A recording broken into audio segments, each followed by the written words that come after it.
गाँव का भंडारा होता है साधुवान का।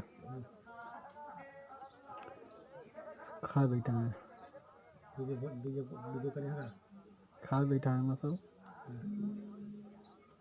कम से कम 1000-1200 साधु हैं।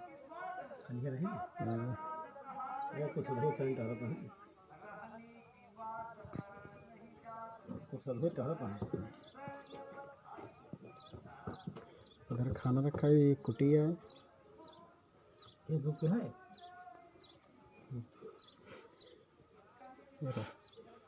ये भंडारा होता है, खिरिया बनी रही, खाना बनता है यहाँ पे।